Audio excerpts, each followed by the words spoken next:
అందరికీ నమస్కారం. పత్రిజీ ధ్యాన మహాయాగం ఆఖరి రోజుకి చేరుకున్నాము.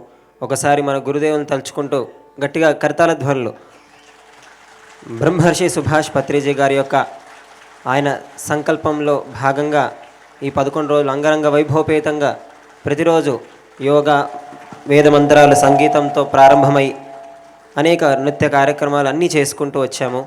మరి ఈ ఆఖరి ధ్యానాన్ని ఎవ్వరు కూడా మిస్ అవ్వకూడదు. అందరూ కూడా ఎక్కడున్నా కూడా వచ్చి ప్రాంగణంలో వచ్చి ధ్యాన సాధనలో ఉండాలి. ఒక కార్యక్రమం మొదలైనప్పటి నుంచి అంతిమానికి వచ్చేసరికి శక్తి ఉచ్చ స్థాయిలో ప్రవహిస్తూ ఉంటుంది. మరి ఈ సమయంలో ఇక్కడ ఉండడం అనేది చాలా ముఖ్యమైనది. చక్కగా ధ్యానంలో కూర్చోండి. అలాగే మాకు 11 రోజుల పాటు ఈ వేదికనిచ్చి వేద మంత్రాలు పారాయణ చేసే అవకాశాన్ని ఇచ్చినందుకు గురుదేవులకి, స్వర్ణమాల అమ్మకి, అలాగే మిగతా వాళ్ళందరికీ కార్యనిర్వాహ వర్గాన్ని అందరికి కూడా మేము కృతజ్ఞతలు తెలుపుకుంటున్నాము.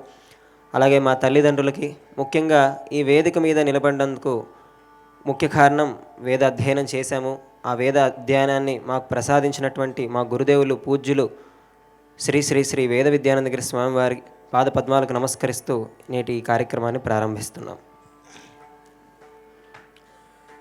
ఓ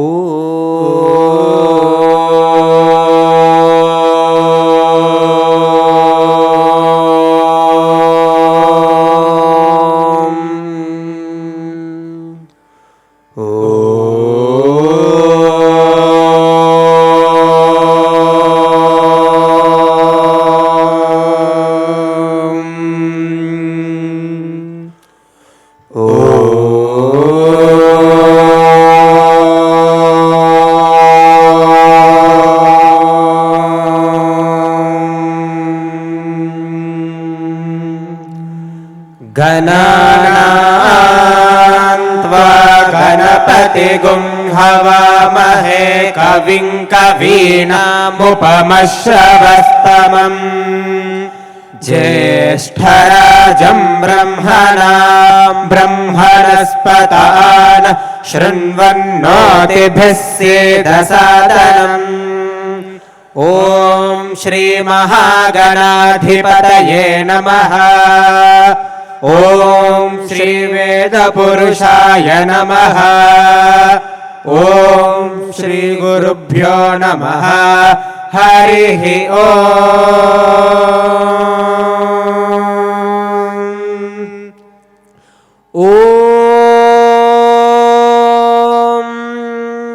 नमो भगवते रुद्राय. ॐ नमस्ते रुद्रमन्यव उदोत इषवे नमः. नमस्ते अस्तु धन्वने बाहुभ्यामुदते नमः.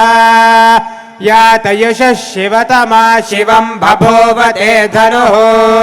शिवाशरव्या यातवदया नो रुद्रमृडया. याते रुद्र शिवा तनोरघोरा पापकाशिनी. तया नस्तनुवाशन्तमया गिरिशन्ताभिचाकशीः. यामिषं गिरिशन्तहस्ते विपर्शस्तवे. शिवाङ्गिरित्रतां कुरु माहि गुंसेः पुरुषं जगत्. शिवेन वचसा त्वा गिरिशाच्छा वदामसि. यथा नः सर्वमिज्जगत यक्ष्मगुं सुमना असत्. अध्यवोचदभिवक्ताः प्रथमो देव्योऽभिषक्. अहेगुश्च सर्वान् जम्भयन् सर्वाश्च यातु धान्यः. असौ यस्ताम्रो अरुण उत बभ्रस्व मङ्गलः. ये चेमागुं रुद्रा अभितो दिक्षुश्रिता सहस्रशो वैशागुं हेडईमहे. असौव्यो वसर्पति नीलग्रीवो विलोहितः. उतैनं गोपा अदृशन्नदृशन्नुदहार्यः. उतैनं विश्वाभूतानि सदृष्टो मृडयातिनः. नमो अस्तु नीलग्रीवाय सहस्राक्षाय मीढुषे. अथो ये अस्य सत्त्वानो हन्तेभ्यो करन्नमः.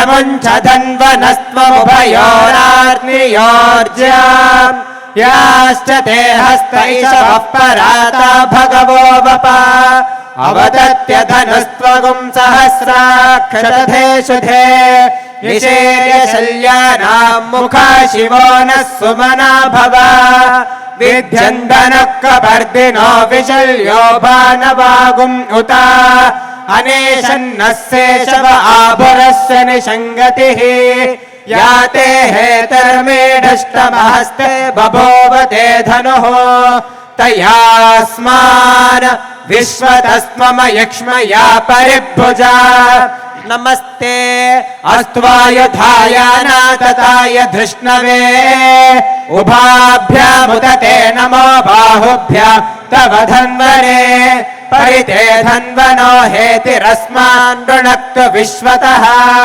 अथो य इषुदिस्तवारे अस्मन्निदेहितम् शम्भवे नमः नमस्ते अस्तु भगवन् विश्वेश्वराय महादेवाय त्र्यम्बकाय त्रिपुरान्तकाय त्रिकाग्निकालाय कालाग्निरुद्राय नीलकण्ठाय मृत्युञ्जयाय सर्वेश्वराय सदाशिवाय श्रीमन्महादेवाय नमः।